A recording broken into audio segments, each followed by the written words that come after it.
But have you got any advice for a divorcee? Don't be yourself. Don't. Wow. Oh, God. Just hold this for a minute. Sorry. Just, oh, my God. Oh,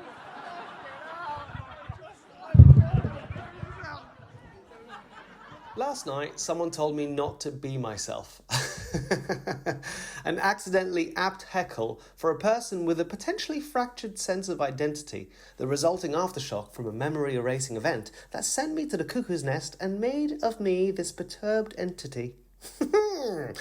And since then, things have gotten really weird. I keep telling people that I'm sensing oddities, serendipitous synchronicities, and yet they reply, it's just a coincidence. You're choosing to see what you want to see. Well, I should really be more careful with what I write into reality. I finished a show, got home, to find Benedict Cumberbatch has done a series called Eric, about a grief-stricken father whose son goes missing and finds solace through his friendship with a monster named Eric. I read, Eric is a psychotic manifestation of a deeply troubled, traumatized and conflicted person. Sounds familiar. I continue. Eric is a mood-shifting entity. He can be everything from the foul-mouthed buddy to the thing that can say the things we can't. He's an enabler, a protector, a shadow self, a friend. He's a needy partner, a sage, a spirit guide. This isn't about me. It's just a funny coincidence.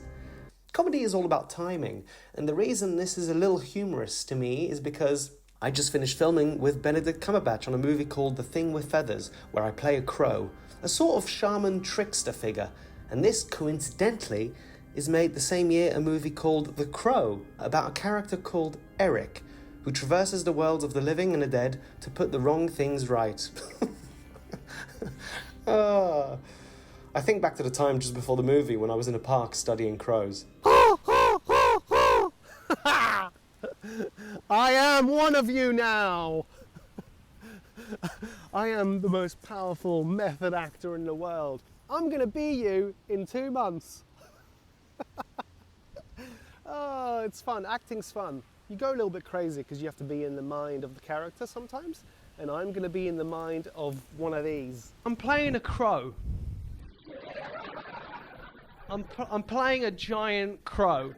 Not Russell, although he has put on weight. And I'm playing a crow, a bird, which was weird because, like, when I auditioned for it, I was like pretending to be a bird, and I just kept thinking about my student debt. And I was like, "Look at me now, father. I might be a bird." Is that good enough, guys? Am I saying something racist? I hope not.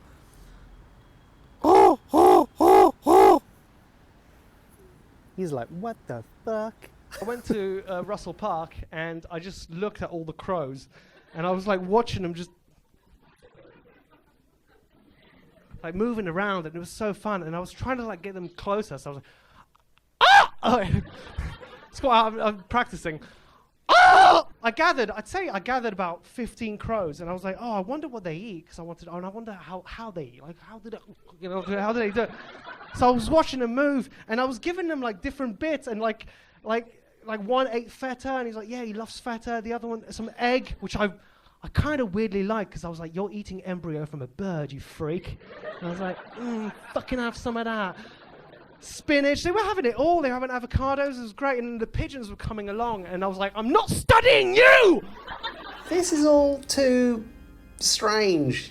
Funny, but strange. Am I really putting too much significance in the synchronicities that I'm experiencing, or am I being shown something?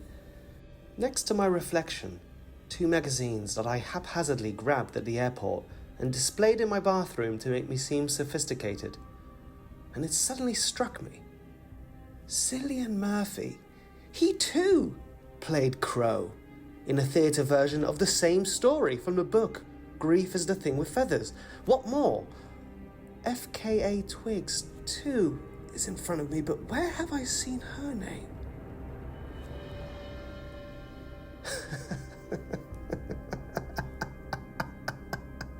Don't be myself. Maybe I'm not. Oh well, no point stressing about it. The mystery of life isn't a problem to solve, but a reality to experience.